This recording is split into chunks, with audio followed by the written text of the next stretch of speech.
Roldar points to the lump of raw flesh. What's that from? I think they took the skins of people in here. I don't really know why, but... There's also a quite substantial collection of skulls and sort of different skulls sort of lined up in the cabinet.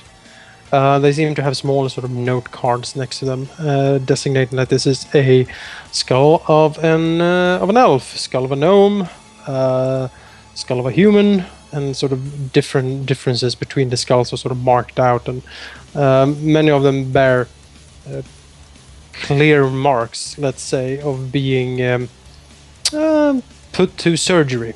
Arenoss gets a very uncomfortable feeling that these skulls were not bought from a market, but actually sort of homemade, if you will. Yeah.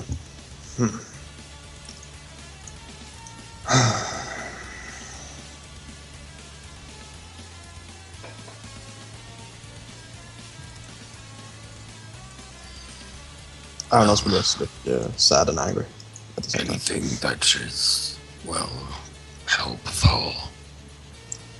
I don't think so. There's nothing magical in here, and yeah, I don't really want to stay in here any longer. With the amount of stuff they have in here, there's easily something we might have missed. Might as well have a quick look in the other, not quite so obvious place. Alright. Okay, perception. I critted my perception check. Why not? Excellent. There we go. The spider's back. Yes. A more sort of thorough examination of the room yields little else. It seems very much to have been in an operating theater. The notes might have some medical interest or insight.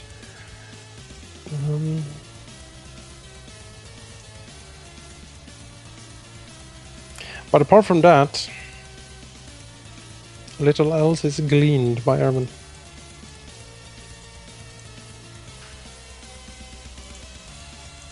Erevan is just annoyed by this room. Roldar just looks over at the scuffle room. Well, I didn't see anyone in there. Perhaps we could check just in case. Go ahead. Something about this stench has got me uneasy.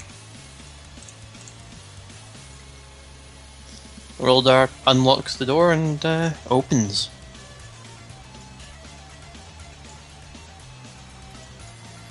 The room opens up.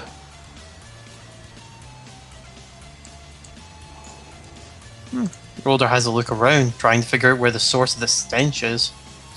It seems to just permeate the room. Roldar can indeed have a look around. Let's see. What is your passive perception, actually? It's that's enough. Roldar does actually notice that there seems to be against this wall where the small sort of window out is. There seems to be the most sort of scuffling, as it were. Investigating this wall further reveals small sort of clumps of what seems to be almost rotted flesh, sort of stuck between the sort of not flagstones, but the what do you call it? I'm completely blanking now. The wall, the bricks in the wall, basically. As if someone or something has thrown itself repeatedly against the wall, sort of scuffing off pieces of its flesh. Roldar just looks at this and just grimaces in disgust. The smell is quite overpowering. It's actually, well, let's see here. Roll a intelligence check for me, please. Hey! Roldar actually, it smells much worse than this amount of flesh should smell. Even if it was like rotted, like the stench is almost supernatural in a way. Roldar just immediately thinks back to the monstrosity back on the ground floor, and actually wonders if this could be its room. Erevan, Do you want to come in here? This smells familiar. Erevan goes in, kind of like holding his nose. Roldar points to the flesh that's beaten in the wall. Do you think that your friend of the crowd floor, this might have been his room? With the smell in here, it would not surprise me. They did say they kept him in a rather secure place, and this high up might be considered secure. Well, regarding one question, what about do we do with these psychopaths? And Roldar taps the wall with his mace, where obviously the next psychopathic Sharpie person is. We can't let them out. You heard him. Whoa, wait a minute. He teleports through the wall. Hello. Quickly, there's a tap back. Hey. We can't let them out. You heard them. Far too psychopathic. But we leave them in here, they'll starve. There's the problem. I mean, let's say we go back to Sandpoint and tell them. That's what a day's travel.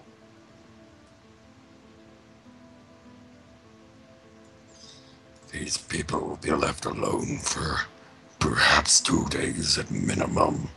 That's going to be a very miserable period. There's not a whole lot.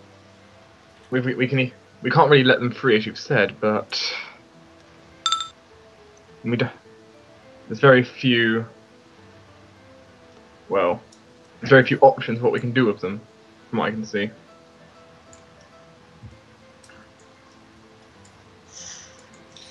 Well, whatever's in there is incredibly evil, but it's secure at the moment behind that door. We can discuss this perhaps later. We have the screaming maniac downstairs and the hissing snake.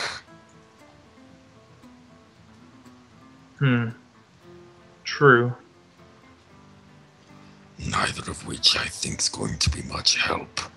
But we didn't talk to the hissing one. Maybe he's more sane than this one and the one downstairs. By the fact he's hissing, I doubt it, but we can hope. Roldar starts walking off downstairs. Okie doke. Not onto the table. Whoa! Roldar, are you wanting to go in jail or something? Lock me up, I'm crazy. Roldar sort of puts a hand on the door and just sort of taps it a couple of times. No, it doesn't knock or slam, it just taps it. Alright. You can hear scuffling inside. Come on, I know someone's in there. Who's out there? Your big friend. Oh! Is it you, Abigail? Of Finally! course. Well, finally, let me out of here. I have so many things to take care of, really. Oh, such as what? Well, let's see now. Well, we need to fetch the kids. Like they've been at your aunt's now for I don't know how many years. They must have been all grown up now. I can't wait to see them. And we need to take in the hay and there was something else. All right, we must put out the fire, of course. Which fire was that? I seem to have missed that. What? Oh, Abigail, come now. The fire that burned down the big barn. You know, all our food gone. Oh, yes, however did that start? You know, I thought it was goblins, yes. They killed the blind one, or they didn't kill him, they killed his family, you know, so it's quite crazy. You need to get me out of here. Roldar turns his head, looks at Erevan. Erevan has a similar confused face to what Saloro sometimes gets. Abigail! Yes. I am standing here. I I don't have much on. You want to come inside? Roldar turns to Erevan, a face of absolute disgust on Roldar's face. Everyone just looks away and goes towards the table. Come on, Abigail, give us a kiss. No. What do you mean, no? Just no. What? Oh, you got a cold, I understand. Yes, a permanent one. Oh, really? Huh. That sounds awful. It really, really is. Is the barn still burning? No. The barn's gone. Oh. What about the kids? Gone. Gone? Yes. But we left them at your aunt's. She's gone too. What? Where's she gone? We don't know. You don't know? Well, let me out. We must go find them. I bet you she has gone back to Corvosa. That harlot. She couldn't stay away from that city long. Oh, really?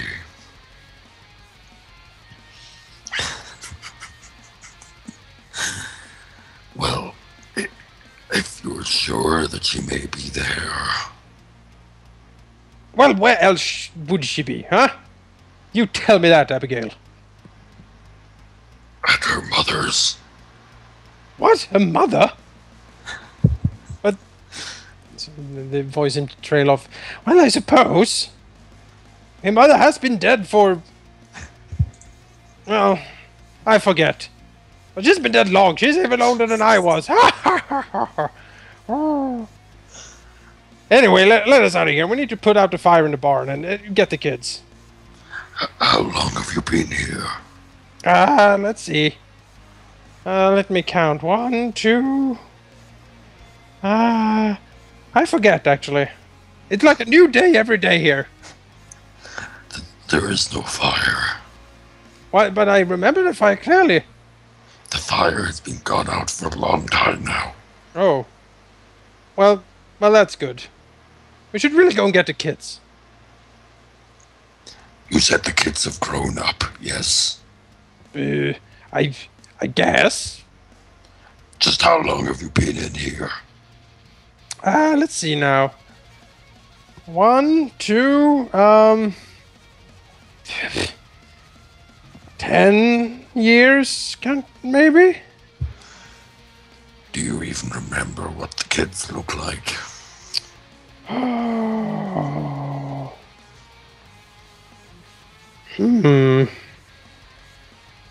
Well, it was little Tommy. I think. It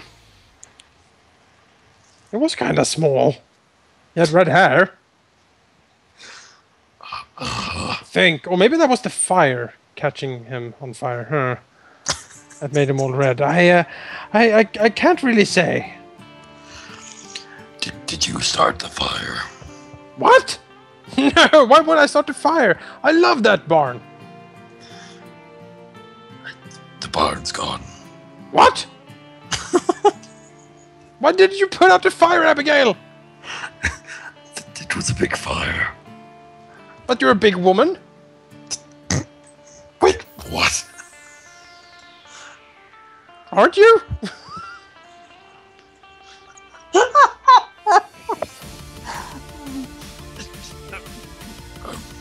You certainly sound much bigger than last time we met.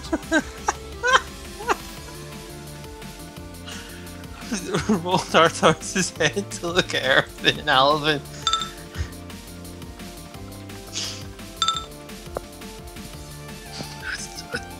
This place is just mental. Abigail! Go fuck yourself. I can't do it by myself. You need to get in here first. I gotta go. Abigail! Evan goes downstairs with Roldar. Oh, I'm so alone. Alvyn follows, still somewhat giggling.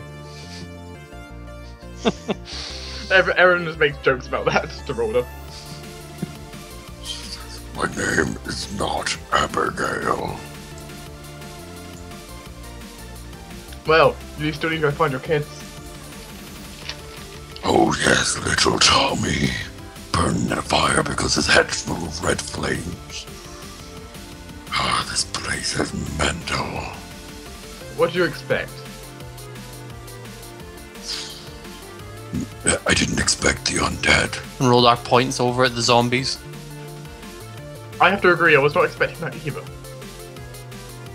Look from the asylum. So, now what? I mean, we've got these 3 things in here. We got Mr. Sharpie, Mr. Screamy, and Mr. Sexual Lusty Fireman. Well, from what I see, well, we can probably look over their documents and see, at least get a bit more information about who these people actually are. Might be something. Where's Arenoss? I'm not sure. Maybe in the basement. Oh, well, I think didn't Saloro tell us not to bother him? I don't quite remember though. If he did, well, let's let Arenoss have a fun time. Well, how about we wait up here? Sure. We can go over the papers in the meantime. Erevan and Roldar and Alvyn, when they sort of get down here and again can get a better look outside through the real windows, so to speak, they do notice that darkness is falling quite quickly outside. Oh, great. We're gonna spend the night in an insane asylum. Isn't this just dandy? Luckily, there's no patients on the bottom floor here, so we don't have to stay with them. Well, I'll take the time to move all the corpses outside at least. It'll probably be best. The place is stinking.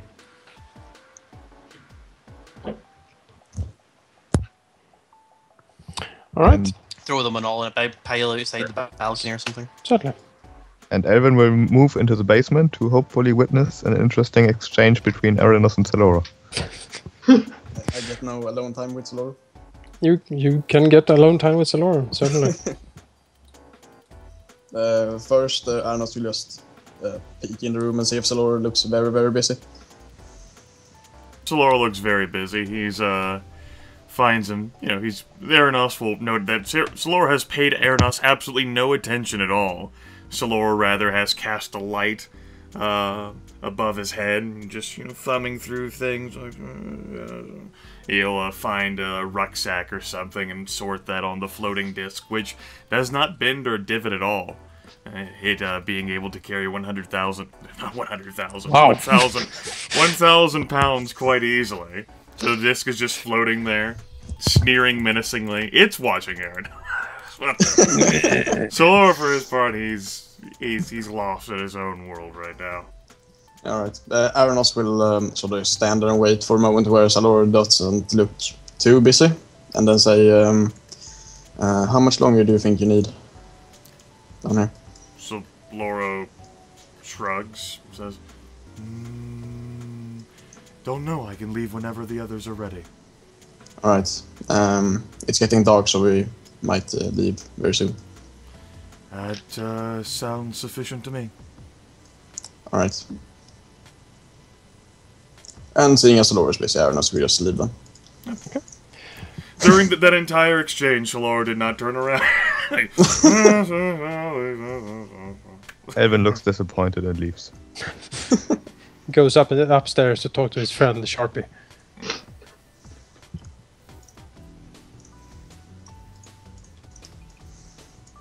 Arenoss will look through the selection of wine bottles. Alright. Let's see here.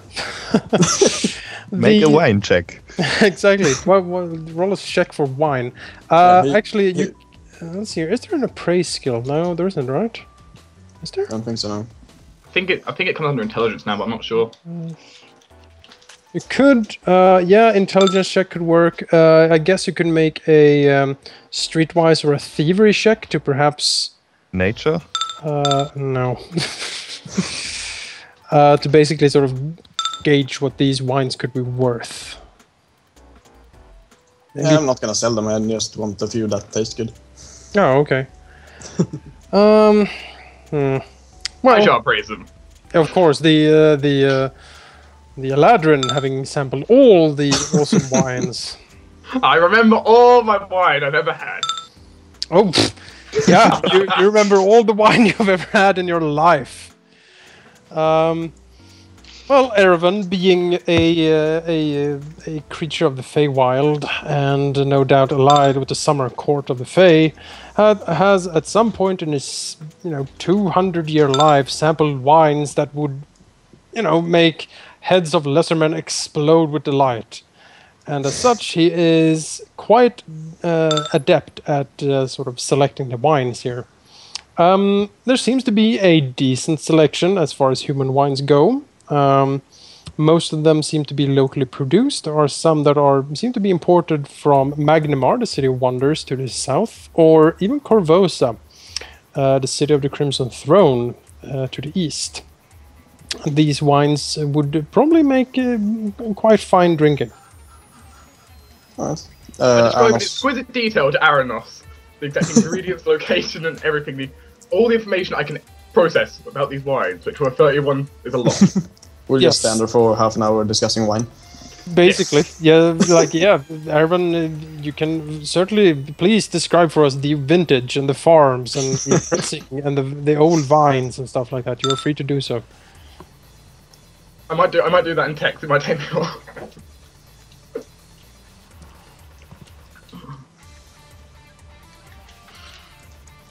Yeah, and we'll just pick out like 6 or 7 bottles, I guess.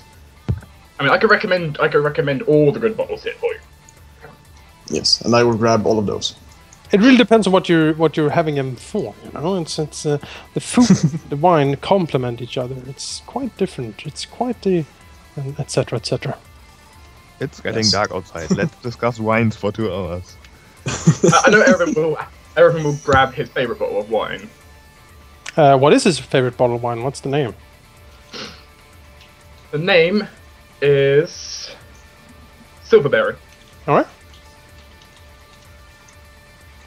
It's grown with rather exotic berries that are only found in the. We're actually going to bring up the map because I actually forgot the name of the location.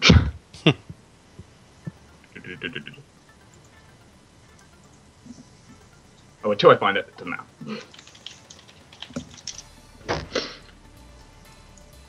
Arenoss, what wine do you take? Hmm? I mean, I've got my favourite wine. What's your favourite wine? Ah, that's a hard one. Let's see. It really depends on the situation, if you're drinking to get drunk or if you're drinking to a certain meal or...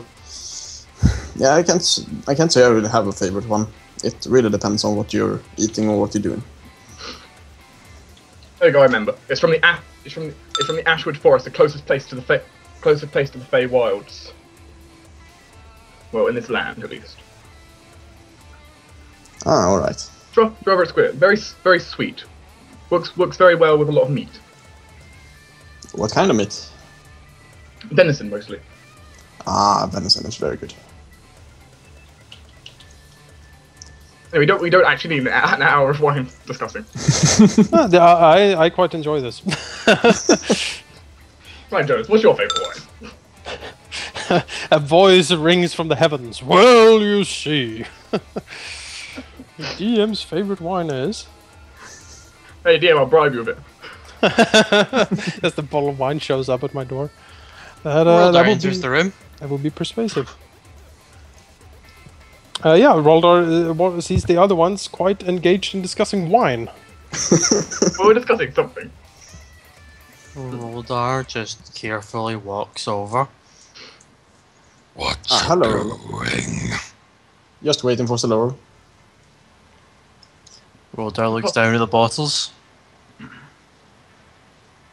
Yes. Arenoss has like a ton of them. He has his arms full of bottles. Standing there with 14 bottles in his... Yeah. You're gonna need a floating disc to carry a bottle back. I put most of them in my bag. Fill my bag with wine. Awesome.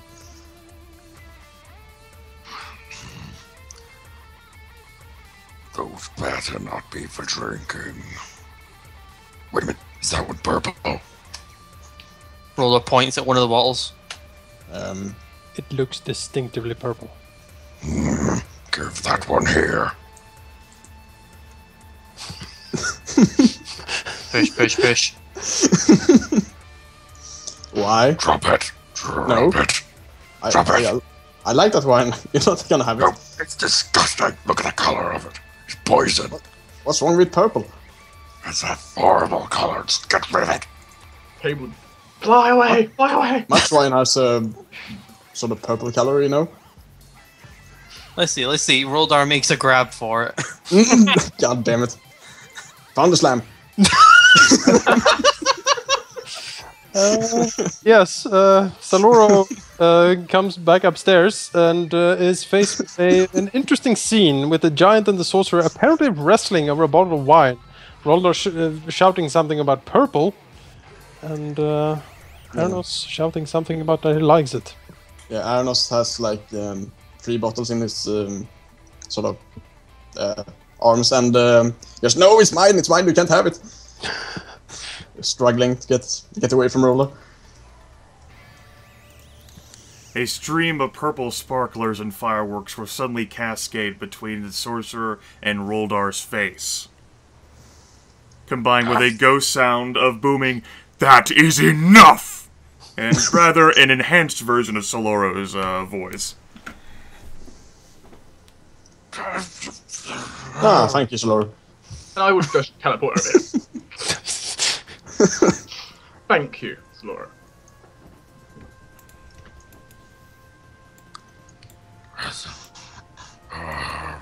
Purple. Roldar's holding his head. Too much purple. Arenoss, if you're done with the wine, please put it away. Yes, Arenoss puts the purple bottle in his bag. Saloro gives a glance outside and says, "We should be heading off then. I have no desire at all to stay here, or rather anywhere near here, unless you all want to stay for the night to see whether there are any other agents of the necromancers who return." No, we should get going. We shouldn't bring any of the insane people with us, I guess. Saloro quirks his head at Arenoss. We should send someone for them, or else they will starve, but don't really know if bringing them back in the dark will be a good idea. Hold no pity for those who suffer and die, for death is the natural end of life. Well, that's easy for you to say. I don't want to die, and I'm sure they don't. Well, I wouldn't imagine you to be much of a holy man, Arenoss. But no, you would be correct in that. But the tenets of the Raven Queen speak true in that regard. Gestures a hand towards his entire surroundings. You may release them if you so wish, but they will need to fend for themselves out here in the wilderness. Certainly, I have no desire to try to hold them back to a village that will not welcome them, and I, for one, would not welcome them either.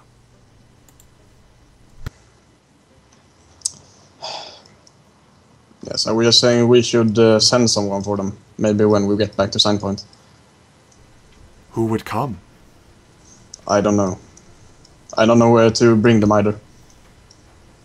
But I don't like leaving them here to starve to death. Then don't. As I said, release them, so that they can learn to fend for themselves, or not fend at all. But I'll leave that up to you individuals. You're the ones with moral scruples. A glare. Is the food still on the table? Yes. Probably a bit stampled as Roldar did run over it earlier. Yeah, it has seen better days. There's like a huge Goliath-sized boot print, like in the middle of it, and some other like is that a bit of a like frost from one of the like Arenoss ice attacks, or is that like a crossbow bolt stuck in the table, and that seems to be a bit of blood? Who knows? And maybe some shadow for my sword. Yeah. And some acid. Yeah. It's Probably mixed in with a lot of splinters. yeah. It's still certainly edible. But you just need to pick through it a bit. Alvyn says, well, I fail to see the problem. You don't want them to starve? And he points at the pile of food goop. They will still starve.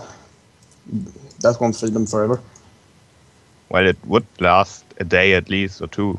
I mean, Yeah, you but don't if starve in a day. Yeah, but if no one feeds them, they will die later anyway. So it really doesn't matter. We could send the sheriff or something if he's around, which he As probably Laura- isn't. As Saloro said, though, where would they bring people from an insane asylum? Maybe to the jail. If there's Alvyn room. shrugs. Well, it's not our problem as soon as we find someone who agrees to take care of them. Yeah. Why did that idiot have to break his neck? Why did he have to run? Yes.